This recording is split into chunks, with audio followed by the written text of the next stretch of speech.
हम श्री कृष्ण जन्माष्टमी क्यों मनाते हैं?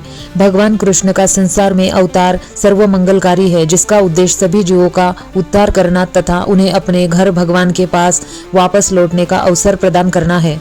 श्री कृष्ण जन्माष्टमी भारत और दुनिया भर में सबसे महत्वपूर्ण और हर्षोल्लास से मनाए जाने वाले त्योहारों में से एक है। हर साल दुनिया भर से लोगों को लाखों भक्त भगवान श्री कृष्ण के पावन आगमन का स्मरण करके लिए एकत्रित होते हैं। श्री कृष्ण जन्माष्टमी जो अत्यंत उत्साह और भक्तिभाव से मनाई जाती है, लगभग 5000 वर्ष पूर्व श्रावण मास की कृष्ण पक्ष की अष्टमी तिथि को भगवान कृष्ण के अवतार का प्रतीक है। अपने शाश्वत धाम से इस संसार में उनका अवतरण कोई साधारण जन्म नहीं है, बल्कि सभी जीवों के आध्यात्मिक उत्थान हेतु एक दिव्य घटना है। कृष्ण अवतार का उद्देश्य। कृष्ण का अवतार भौतिक नियमों से संचालित नहीं है, बल्कि पूर्णतः दिव्य है। वे भक्तों की रक्षा करने की दृष्टि का नाश करके और धर्म के सिद्धांतों की पुनर्स्थापना करने के लिए प्रत्येक सहस्त्र शब्दी में आते हैं।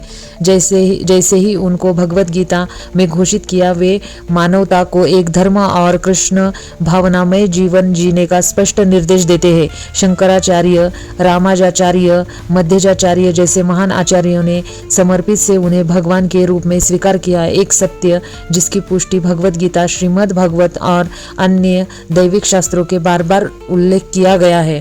कृष्ण नाम का अर्थ ही सर्व आकर्षक है और यह सही भी है। भगवान कृष्ण में सभी 6 ऐश्वर्य पूर्ण रूप से विद्यमान है। बल, यश, धन, ज्ञान, सौंदर्य और त्याग, ये गुण उनके मधुर प्रेम पूर्ण भाव के साथ मिलकर उन्हें सभी जीवों के लिए अत्यंत आकर्षक बनाते हैं। उनकी दिव्य लीलाएं विस्मरणीय स्नेह और रहस्यमय आकर्षण से परिपूर्ण है। यह न केवल हृदय को मोहित करते हैं के लिए है, बल्कि भक्तों के प्रति उनकी महानता, दया और असीम प्रेम को भी प्रकट करती है। जैसे कि वे भगवत गीता में कहते हैं, उनका जन्म और कार्यकाल दिव्य अर्थात दिव्य है। ये कोई साधारण ऐतिहासिक घटनाएं नहीं है, बल्कि आध्यात्मिक शक्ति से परिपूर्ण है, जिसका उद्देश्य आत्मा को मुक्त करना है। भगवान कृष्ण की दिव्य लीलाओं का श्रवण, कीर्तन और स्मरण करके भक्तों को अपार आनंद और संतुष्ट प्राप्त होता है। उनकी लीलाएं मित्र, पुत्र, प्रियतम, रक्षक आदि उनके रूपों में प्रेम के मधुर आदान प्रदान से परिपूर्ण है। जैसे कि रानी कुंती श्रीमद् भागवतम में प्रार्थना करती है, कृष्ण, जो लोग निरंतर आपके दिव्य कार्यों को सुनते हैं, कीर्तन करते हैं, दोहराते हैं या दूसरों को ऐसा करके देखकर प्रसन्न होते हैं, वे निश्चित रूप से आपके चरण कमलों का दर्शन करते हैं, जो अकेले ही जन्म है और मृत्यु की पुनर्वृत्ति को रोक सकते हैं। संक्षेप में कृष्ण का अवतार हमारे लिए उनके साथ पुनः जुड़ने, अपने हृदय को शुद्ध करने तथा ईश्वर की ओर वापस जाने के मार्ग पर आगे बढ़ने का एक अवसर है। भगवत गीता निर्देशों के अनुसार अपने मन को सदैव मेरे चिंतन में लगाओ, मेरे भक्त बनो, मुझे नमस्कार करो और मेरी पूजा करो। मुझसे पूर्णतः लीन होकर तुम निश्चय ही मेरे पास आओगे। भक्ति योग के अभ्यास में मन को इस भौतिक संसार के क्षण भंगुर सुखों के बजाय कृष्ण का चिंतन करने के लिए प्रशिक्षित करना शामिल है। श्री कृष्ण अष्टमी भक्ति से ओतप्रोत एक ऐसा वातावरण प्रदान करती है जो मन और इसी इंद्रियों को भगवान की सेवा में समर्पित कर देता है।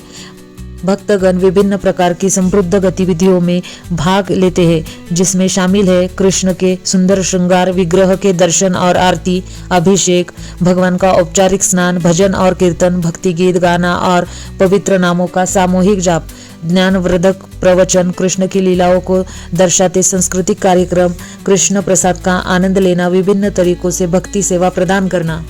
हिंदुओं का एक प्रमुख त्योहार है जिसे कृष्ण जन्माष्टमी, गोकुलाष्टमी, कृष्णाष्टमी या जयंती के रूप में भी जाना जाता है। इस बार जन्माष्टमी 6 और 7 सितंबर को मनाया जाएगा। इस दिन विष्णु को 8वें अवतार भगवान कृष्ण पैदा हुए थे। भगवान कृष्ण के भक्त इस दिन उनकी पूजा करने और उनका आशीर्वाद लेने के लिए मंदिरों में आते हैं।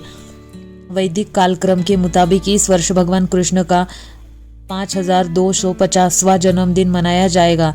सबसे बड़ा जन्माष्टमी उत्सव मथुरा, वृंदावन और द्वारका में आयोजित किया जाता है। माना जाता है कि भगवान कृष्ण का जन्म ही हुआ था और उन्होंने अपने बड़े होने के वर्ष ही यहीं बिताए थे।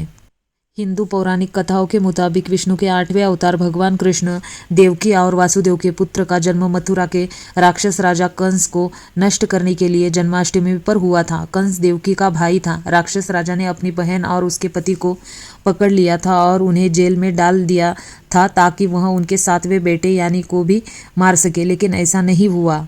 देवकी के 7वें बच्चे बलराम के जन्म के समय भ्रूण रहस्यमय तरीके से देवकी के गर्भ से राजकुमारी रोहिणी के गर्भ में स्थानांतरित हो गया। वहीं जब उनके 8वें बच्चे कृष्ण का जन्म हुआ तो पूरा महल गहरी नींद में सो गया। जादुई तरीके से जेल से दरवाजे खुल गए और वासुदेव ने बच्चे को बचाकर वृंदावन में नंद बाबा और यशोदा के घर पहुंचा दिया। आदान प्रदान करने के बाद वासुदेव एक बच्ची के साथ महल में लौट आए और उसके कंस को सौंप दिया। जब दुष्ट राजा ने बच्ची को मारने की कोशिश की तो वह दुर्गा में बदल गई और उसे उसके विनाश के बारे में चेतावनी दी।